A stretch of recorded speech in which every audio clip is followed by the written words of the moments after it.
because we have quite a few churches in Magusa. In fact, I was telling someone that once a year we get together for a combined service, and the university allows us to use the cultural center.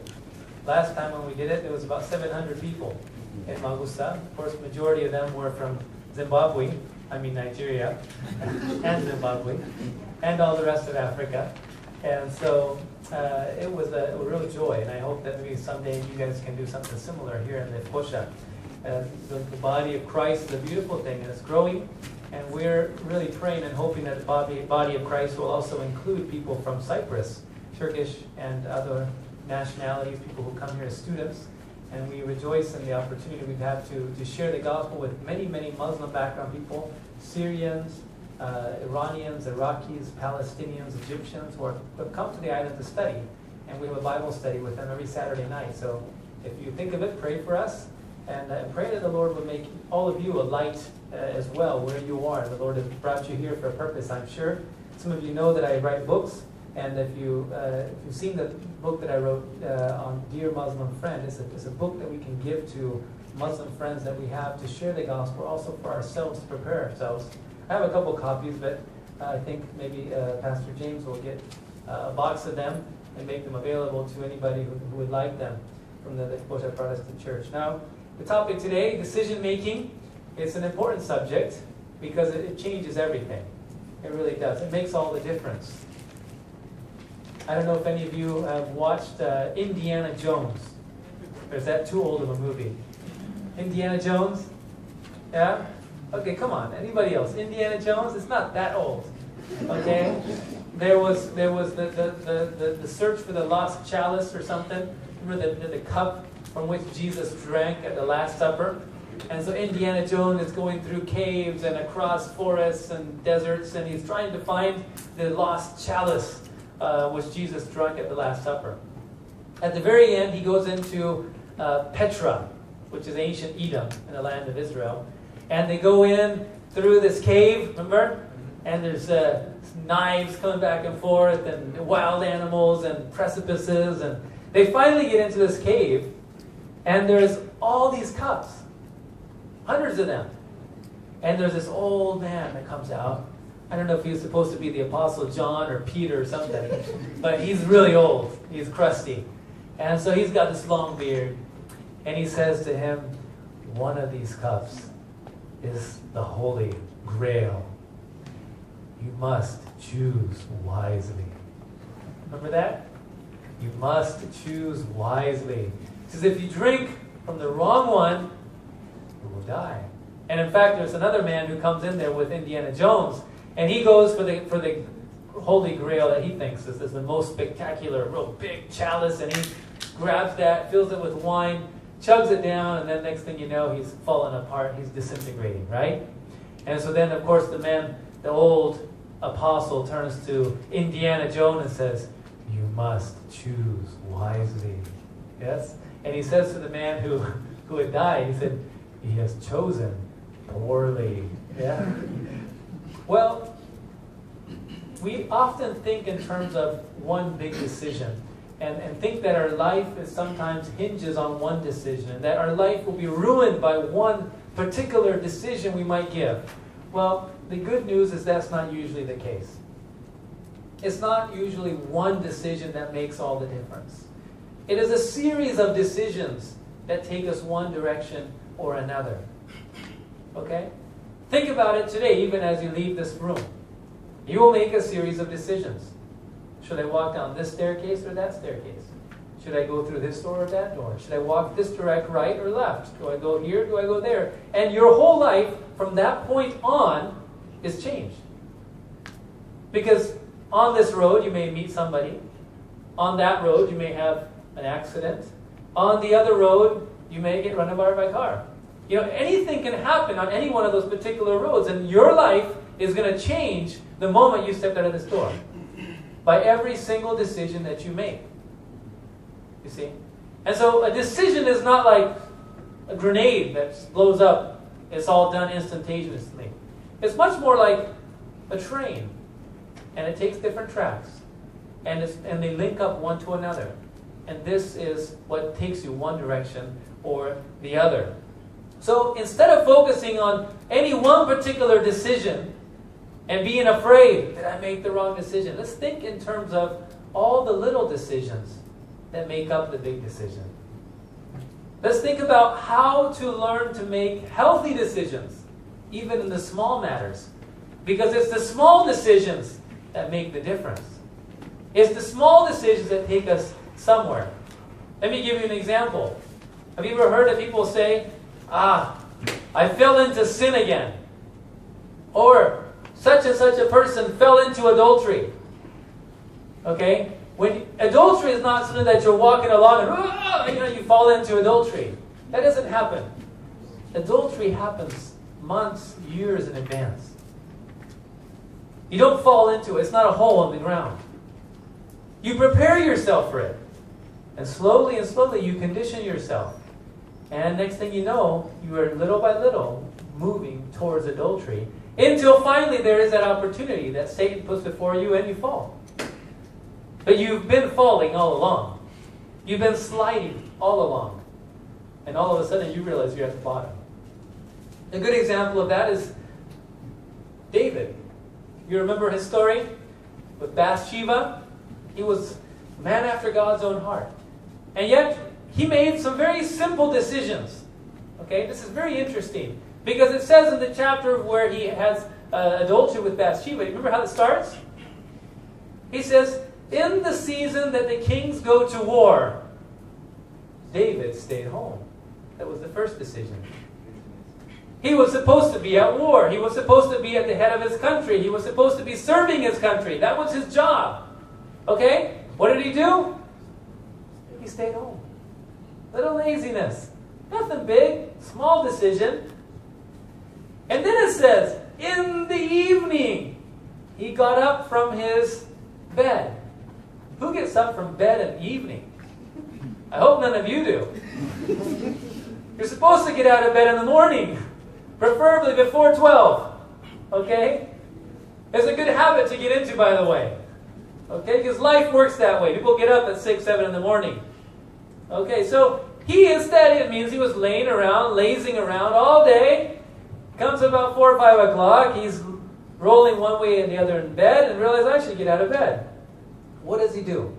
So that was his second decision. His third decision.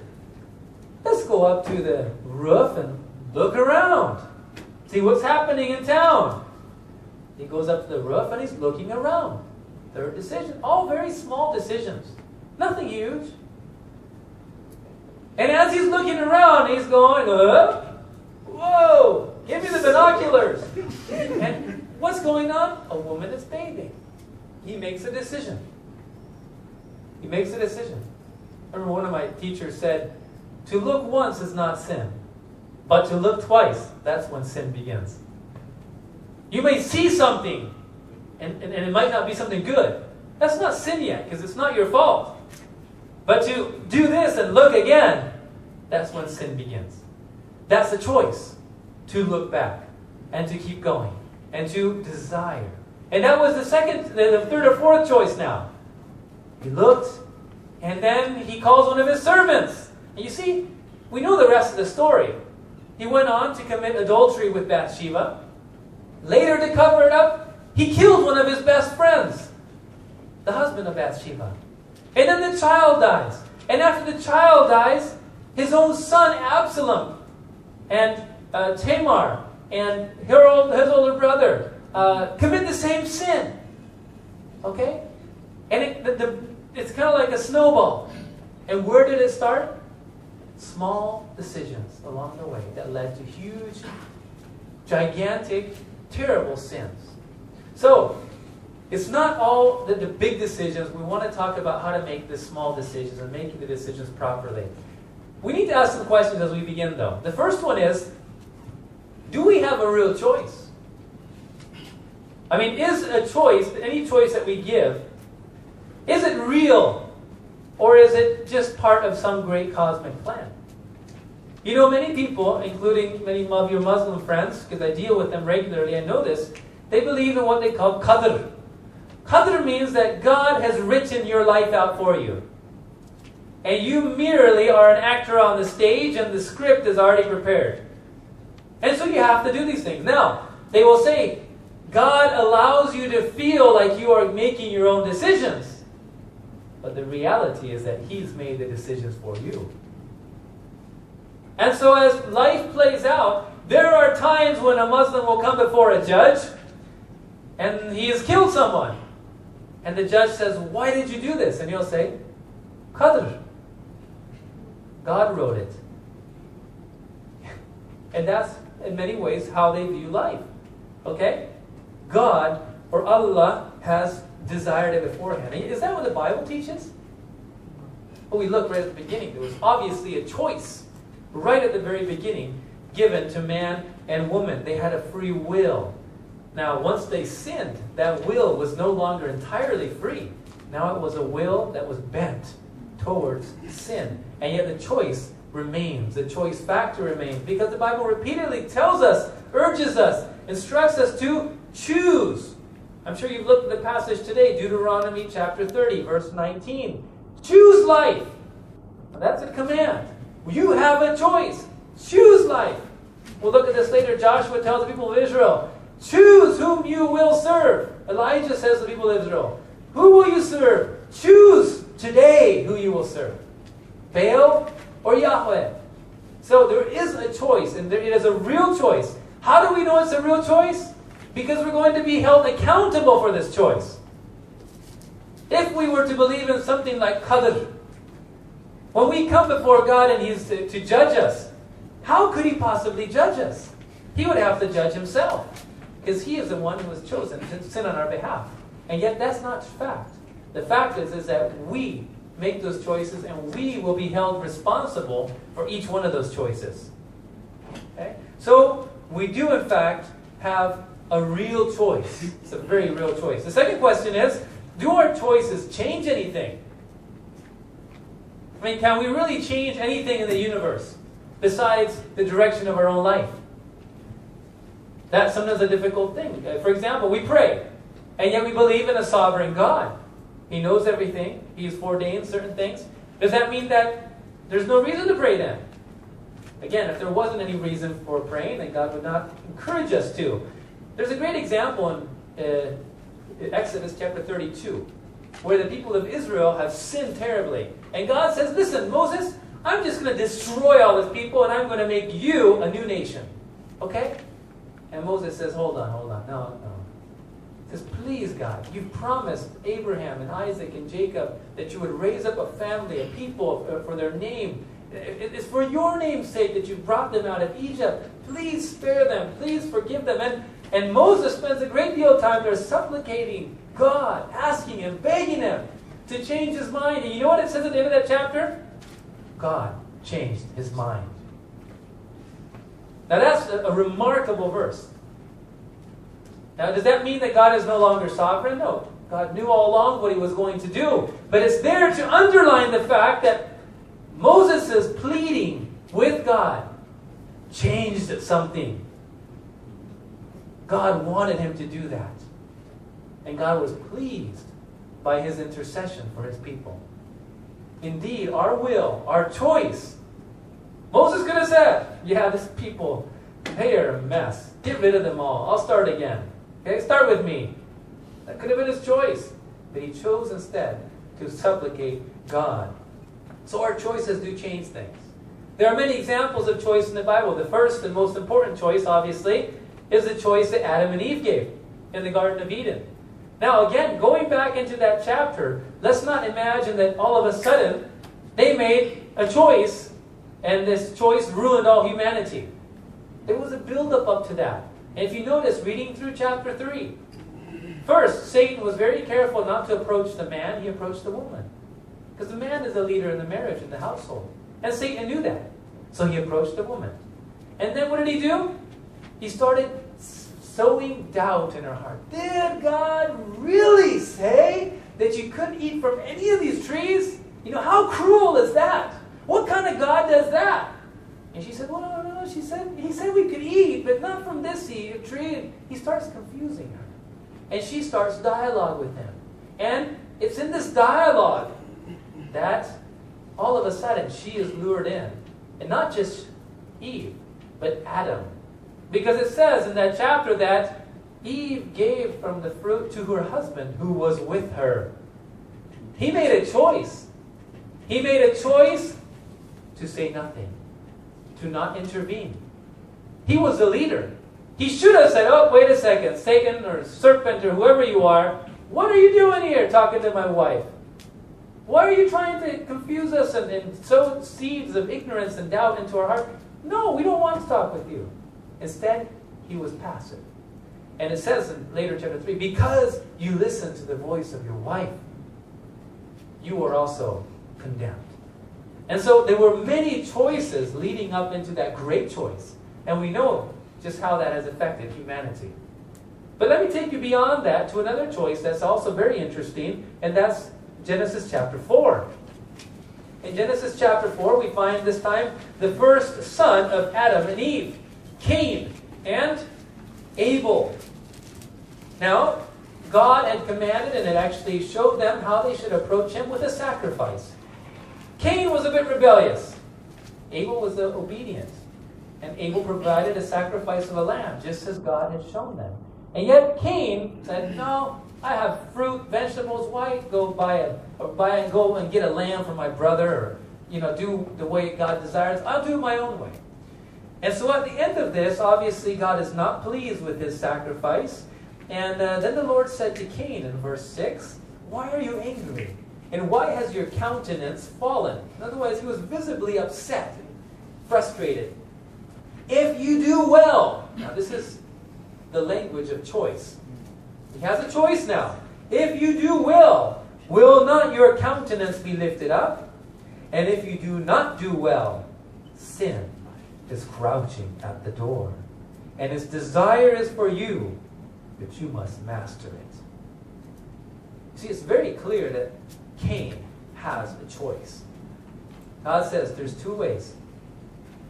You may choose to do what's right, and I will bless you. If you choose what's wrong, know this. This is because sin is luring you. Sin is waiting to master you. And you make this choice, and there are going to be a series of other choices and consequences that will follow. And that's exactly what happened. The line of Cain, the life of Cain and his line, his lineage, were spoiled, were ruined by sin, to the point that they ruined the whole world. And in the flood, it had to be washed clean. It wasn't one decision, though. It was a series of decisions in Cain's life in which he chose to be disobedient. He chose to do his own thing. And this ultimately led him to this great sin. Now, you've been talking about the example of Abraham and Lot, right? And they, again, both of them had a choice. Interesting, at the beginning of that, Genesis 13, Abraham makes an interesting decision. Even though he is the older person, he could have said, okay, Lot, God called me, he gave me this land, I'm taking the valley here, you go take a hike. No, on the contrary, he says, listen, take whatever you want. And Lot made a foolish decision by looking at appearances only. Knowing full well there was danger down there. Knowing full well the people down there were pagans. And it says he took his tent and he set it up near to Sodom. And what happened? Well, slowly that tent started moving towards the city. Interestingly, though, there was a warning for this. The 5 kings of the north came and took them all, and then Abraham goes and saves them. And this time, instead of Sodom, Lot saying, thank you, I need to come back and live with you. And this is no good, living with these pagans. He goes back and lives with them, lives in amongst them. Not only that, when the 2 angels enter Sodom for the final judgment, where do they find Lot? They find him at the gates of the city. This is important, because for someone to be at the gates of the city, sitting at the gates of the city, meant that they were a leader in the city. Lot thought he could reform the city, he could change them. He had good intentions. It tells us later in the book of Jude that his righteous heart was grieved. He thought he could change Sodom. He thought he could reform them from inside, if I could only be a light among them. But it was too dark for him. And his own family was ruined. He lost his own wife Later, his daughters humiliated him by committing incest. And so again, what was it? It was a tent moving slowly but surely towards the city. And it was all those decisions that ruined him. There are many more examples. The book of Genesis is examples of pairs all along. You have the example later on of Jacob and Esau. Esau chooses to marry pagan women. Right? Jacob, he chooses to listen to his mother and makes a serious mistake. And then he ends up having to go off and he meets his match with Laban. And he realizes there's people more conniving than him in the world. And finally he turns back and he tries to go home. And it's on his way home that God meets him. And God ultimately has to hurt him for him to hear him. And in that incident, Jacob finally comes to his senses and he makes a very important choice. If you remember, the night before he was going to meet with his brother Esau, what did he do? He put all his family, his herds, his sons, his daughters, his wives, all out in front of him. Remember? So that when Esau saw them, by the time he came to Jacob, he would be a little bit friendlier, he was hoping. But Esau, after meeting God, what does he do? He goes to the front of his family. And he meets Esau. Have you ever noticed that? He made a very significant choice to be responsible for his own future, for his own destiny, for his own actions. And he meets Esau, and actually, God meets Jacob. Because when Esau comes out, Esau's arms are open, he's forgiving him, and Jacob says, it's like meeting God again. He was so amazed. And that wasn't all. Later on, Jacob goes with his family to a city called Shechem, and a terrible disaster happens there when his sons rise up and kill the inhabitants of the city. And Jacob still has to make more choices. It wasn't just one choice. We often would like to think, when we get up in church and we commit our lives to God, we've given that one choice. From there, it's smooth sailing. Off into the horizon. Beautiful future, following God, right? No. To walk with God is one choice after the other. We have to continue to make the right choice. And in this case, Jacob rises up and says, listen, we are burying all our idols here. And we are going back to Bethel, where he originally met God. He makes a choice. And he has to keep making choices to stay in the right path, to stay with God. Lastly, in the end of Genesis, you have two other people. And it's their lives that are contrasted. The first is Joseph, who is obedient to his father. The second is his older brother, Judah. And interesting, the chapter about his life is sandwiched between the life of Joseph. What do you find with Judah? He was very proud. He was arrogant. He sold his brother. He didn't care about him. And then what did he do? He falls into sin with his own daughter-in-law. And his choices lead him into a terrible fate. Joseph, on the other hand, who is the privileged son, all of a sudden finds himself in a slave market in Egypt. And he is faced with some choices. He can be bitter, unforgiving, hardened, depressed. These are all good options for someone who's in slavery. But he chooses instead to work hard, to honor God, to not let his heart be hardened. He serves his heart out for Pharaoh, for Potiphar. And at the end of that, what is he rewarded with? Treachery. Treachery. And yet he chooses again not to attack Potiphar or his wife. He could have said the truth. Potiphar, it was her fault. You know what she did? That would have shamed him. It would have ruined his career. Instead, he chose to be like a lamb that is silent, led to the slaughter. He goes to the pit, to the dungeon, and he's faced with new choices. Do you get depressed, resentful, angry? Do you yell at God? What do you do? We find Joseph again working hard. And even in the dungeon, he is soon put into a place of responsibility. He is serving other people. He's not letting his heart grow hardened. And even after people forget him, he keeps his heart pure. And finally, God elevates him. And on through the end of his life, he continues to make